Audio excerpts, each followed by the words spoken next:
Assalamu alaikum. My name is Amar Farooq with roll number 65 and my team member Amar Zeti with roll number 64. आज हमारा topic है shell scripting and command line interface. हमें पहले पता होना चाहिए कि शेल स्क्रिप्टिंग क्या है और कमांड लाइन इंटरफेस क्या है।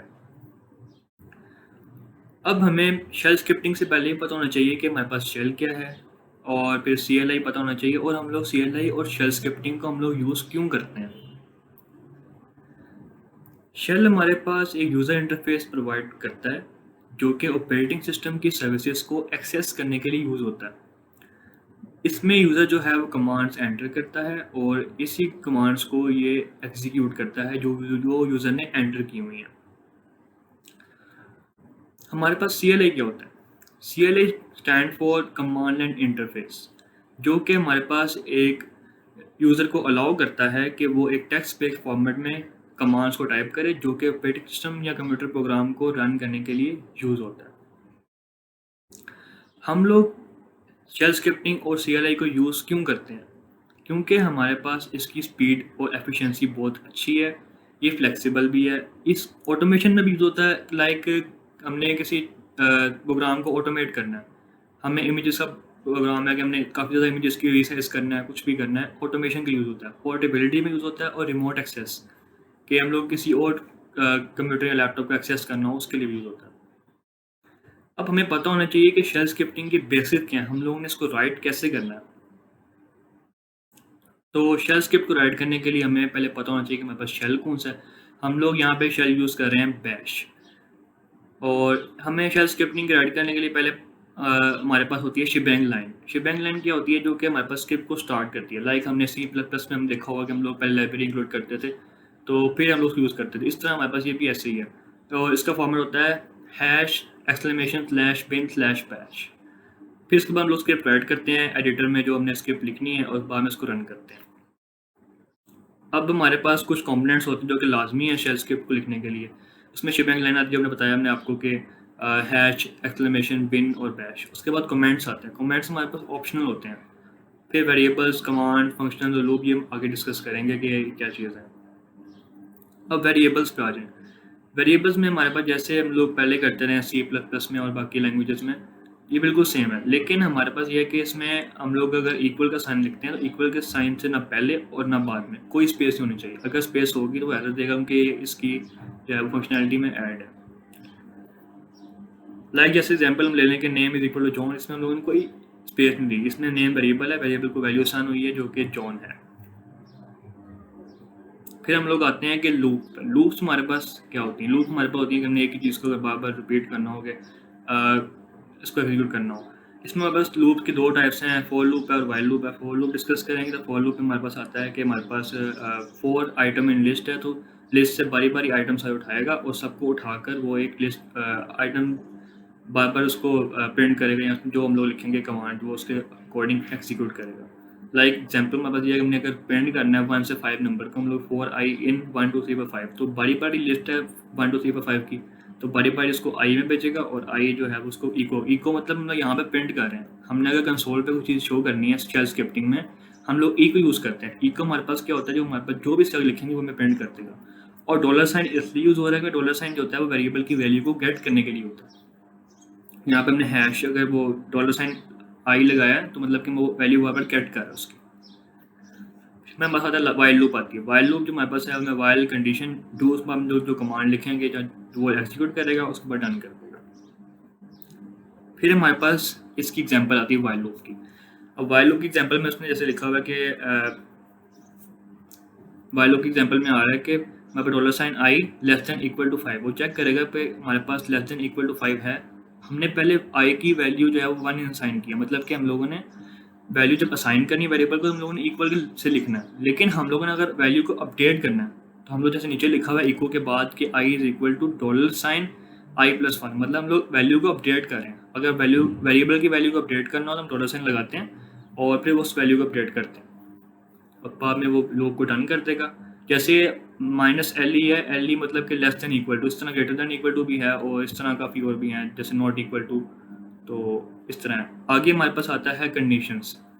कंडीशनल्स को जो है वो आगे अम्मार ज़रिए एक्सप्लेन करेगा। तो हमारे दादी बाग इस पे। नेक्स्ट में एक बहुत ही इंपॉर्टेंट जो फंक्शनैलिटी है वो है कंडीशनल्स की। तो बैच स्क्रिप्टिंग के अंदर हमने कोई स्टेटमेंट है ऑन द बेसिस उसके हम कंडीशन चलानी है तो उसके लिए हम कंडीशनल यूज़ करते हैं। बैच स्क्रिप्टिंग में डिफरेंट टाइप के कंडीशनल्स हैं जैसे इफ़ एलिफ एल्स। और अगर आपने इफ़ को यूज़ करना है तो आपने इफ़ लिखना है और उसके साथ उसकी कंडीशन देनी है और देन का कीवर्ड यूज़ करना है और नीचे जो भी आपने स्टेटमेंट एग्जीक्यूट करनी है वो देनी है। और उसके बाद एफ आई जो इफ़ को ना टर्मिनेट कर रहा है, अगर आपने एक इफ़ ब्लॉक यूज़ किया तो उसका एक एफ आई स्टेटमेंट लाजमी होगी। इसके बाद हमारे पास ये इफ़ की एक एग्जांपल दी हुई है जो कि ये चेक कर रही है कि अगर आप एक रूट यूज़र हैं कि नहीं। ये आई यू जो है ये रिटर्न करेगा ज़ीरो और ये चेक कर रहा है कि ज़ीरो के इक्वल है कि नहीं। अगर तो ये ज़ीरो के इक्वल है तो ये बता देगा कि यू आर रूट यूज़र। अगर रूट यूज़र नहीं है तो ये स्टेटमेंट चलेगी ही नहीं। ये एक बेसिक सी एग्जांपल थी इफ़ की। ये इलिफ की एग्जांपल है कि अगर आपने मल्टीपल कंडीशंस की बेस पे कोई स्टेटमेंट्स चलानी है तो उसके लिए हम इलिफ यूज़ करते हैं। जैसे कि इफ़ देन कंडीशन वन और इसके बाद इलिफ के साथ हम दूसरी कंडीशन भी ला सकते हैं और नीचे जो भी स्टेटमेंट हम उनके बेसिस पे एग्जीक्यूट करना चाहते हैं तो वो हम यूज़ करते हैं। इसके बाद ये इलिफ की एक एग्जांपल दी हुई है कि जो कि ये चेक कर रही है कि सबसे पहले अगर आपने इफ़ यूज़ किया है फिर माइनस ई और my file dot T x T, ये क्या करेगा, ये चेक करेगा कि ये फाइल एग्जिस्ट करती है कि नहीं। अगर ये फाइल एग्जिस्ट करती है तो ये हमें प्रिंट कर देगा कि ये फाइल एग्जिस्ट करती है। अगर नहीं तो फिर ये चेक करेगा क्या ये इस नाम की डायरेक्टरी एग्जिस्ट करती है। अगर तो डायरेक्टरी एग्जिस्ट करती है तो ये हमें प्रिंट कर देगा my file dot x is a directory. अगर नहीं, ये दोनों कंडीशन रन नहीं होती तो एल्स की कंडीशन रन हो जाएगी my file dot T does not exist. और ये एफ आई हमने स्टेटमेंट ये ब्लॉक को टर्मिनेट कर दिया। आगे कमांड लाइन इंटरफेस है। हमारे जैसे कि पता है कि डिफरेंट की कमांड लाइन इंटरफेस क्या होता है, तो मैं सिर्फ बेसिक कमांड्स के बारे में बताऊंगा जो कि मोस्ट कॉमनली यूज होती हैं। ये जिसमें C D L S M K D I R M D I R M touch C P M V और कैट और इको ज़्यादा यूज़ होते हैं। सी डी चेंज डायरेक्टरी के लिए यूज़ होता है, अगर एक डायरेक्टरी से दूसरी डायरेक्टरी पे जाना है तो सी डी यूज़ करते हैं। एल एस लिस्ट डायरेक्टरी के लिए यूज़ होता है, आपने कोई डायरेक्टरी के अंदर फाइल फोल्डर लिस्ट करने हैं तो उसके लिए यूज़ होता है। M K D I are कोई नई डायरेक्टरी क्रिएट करने के लिए यूज़ होता है और R M D I R को डायरेक्टरी रिमूव करने के लिए होता है। आर एम जो है ये दोनों डायरेक्टरी रिमूव करने के लिए भी होता है और फाइल को रिमूव करने के लिए भी होता है। और टच जो फाइल क्रिएट करने के लिए होता है। और सी पी जो है ये एक लोकेशन से दूसरी लोकेशन में फाइल को कॉपी करने के लिए होता है। एम वी एक लोकेशन से दूसरी लोकेशन को फाइल्स को मूव करने के लिए इस्तेमाल होता है। कैट अगर आपने किसी फाइल का कंटेंट देखना है उसके अंदर फाइल के अंदर क्या है तो आप कैट की कमांड यूज़ कर सकते हैं। अगर आपने कोई स्क्रीन पे कोई एको करनी कोई चीज़ तो उसके लिए हम एको कमांड यूज़ करते हैं। इसमें से ज़्यादातर कमांड्स तो वही है जो हमने पहले पढ़ी हुई है, सिर्फ एक PWD का फ़र्क है। PWD क्या करती है कि आप कहाँ पे आपकी वर्किंग स्पेस क्या है, आपको प्रेजेंट वर्किंग डायरेक्टरी क्या है वो आपको शो करती है। जैसे अगर आप होम में यूज़ कर रहे हैं तो आप PWD अगर वहाँ पे यूज़ करेंगे तो आपको बता देगा कि आप होम के डायरेक्टरी के अंदर हैं। और सिस्टम और प्रोसेस मैनेजमेंट कमांड्स में अगर हम देखें तो PS है। PS हमारे पास जो करंटली प्रोसेस रनिंग है वो उनके बारे में इंफॉर्मेशन प्रोवाइड करती है। और किल जो कमांड है ये डिफरेंट प्रोसेसेस को उनके सिग्नल्स भेजने के लिए यूज़ होती है कि यानी कि ये सिग्नल भेजती है कि प्रोसेस अपना बिहेवियर चेंज करें या फिर अपने आप को किल करें।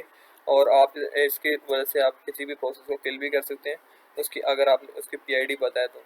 और नीचे टॉप कमांड जो है प्रोसेस की रियल टाइम इन्फॉर्मेशन हमें प्रोवाइड करती है स्क्रीन के ऊपर। और फ्री जो है हमारे पास मेमोरी में कितने यूजेज बाकी है ये हमें इन्फॉर्मेशन प्रोवाइड करती है। इसके बाद एक छोटी सी एग्जांपल है स्क्रिप्टिंग फॉर ऑटोमेशन की। एक छोटी सी एग्जांपल है जो कि बैकअप कोड ऑटोमेट कर रही है बैकअप कोड लेने को। अगर आप इसमें देखें सबसे पहले तो ये बिन बैश बैंक की लाइन है, उसके नीचे सोर्स डायरेक्टरी की लाइन है कि सोर्स डायरेक्टरी क्या है और नीचे डेस्टिनेशन डायरेक्टरी क्या होगी जहाँ पर हमने ये फाइल सेव करनी है आफ्टर बैकअप। उसके बाद हमने एक बैकअप की फाइल बनाई है। उसके बाद हमने क्या किया उसमें डेट और टाइम अंदर डाल दिया उसकी फाइल के नाम के अंदर एज समझ लेके मेटा डेटा। उसके बाद हमने टॉर की यूटिलिटी यूज़ की है और सी मतलब क्रिएट न्यू आर्काइव और z is zip the file and F is compress the file and destination directory divided by backup file और सॉर्ट। ये हमारे पास बैकअप लेगी और उस डेस्टिनेशन डायरेक्टरी पे सेव कर देगी। और नीचे हमें शो हो गया कि ये फाइल जो है ये क्रिएट हो गई है बैकअप। नीचे इमेज रीसाइजिंग का कोड है। इसमें क्या कर रहे हैं कि इसमें भी हमारे पास सोर्स डायरेक्टरी है और डेस्टिनेशन डायरेक्टरी है।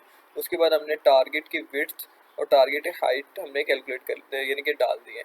अगर आप मिसाल के तौर पर एक फोल्डर के अंदर 1000 इमेजेस हैं तो आपने सबको रीसाइज करना है तो मैनुअली अगर आप करेंगे तो बहुत टाइम लगाएगा। इसलिए यहाँ पर हमें हेल्प करती है ऑटोमेटिक स्क्रिप्ट। तो ये एक छोटी सी स्क्रिप्ट है जो कि इसी चीज़ को ऑटोमेट कर रही है कि अगर आपके फोल्डर में काफ़ी सारी इमेजेस हैं, आपने उसको एक ख़ास स्पेसिफिक विड्थ और हाइट के साथ रिसाइज करना है। जैसे कि यहाँ पर विड्थ 800 और ये 600 हाइट है, तो आपने इसके साथ रिसाइज करना है। तो ये स्क्रिप्ट क्या कर रही है कि उस फोल्डर के अंदर जितने भी इमेजेस है उन सबको आइटरेट कर रही है और उन सबका फाइल नेम ढूंढ रही है, और उसके बाद हम उसको कन्वर्ट की कमांड के ज़रिए रिसाइज कर रहे हैं। ये कन्वर्ट की कमांड है और इस टारगेट विड्थ के हिसाब से हम इसको रिसाइज कर रहे हैं। एक एक करके ये सारी इमेजेस को रिसाइज कर देगा और साथ साथ प्रिंट कर जाएगा कि ये नाम की फाइल इतनी विड्थ और हाइट के साथ रिसाइज हो गई है। और उसके बाद जैसे ही पूरा लूप चलेगा, ये डन की कमांड है, तो यानी कि लूप एंड हो जाएगा। और उसके बाद कंक्लूजन में ये है कि ऑटोमेटिक स्क्रिप्ट्स और ये शेल स्क्रिप्टें हमारी स्किल्स को बढ़ाती है और हमारे यानी कि प्रोडक्टिविटी को बढ़ाती है, जिससे हमारा काम बहुत आसान हो जाता है और बहुत ज़्यादा फास्ट भी हो जाता है। तो थैंक यू वेरी मच।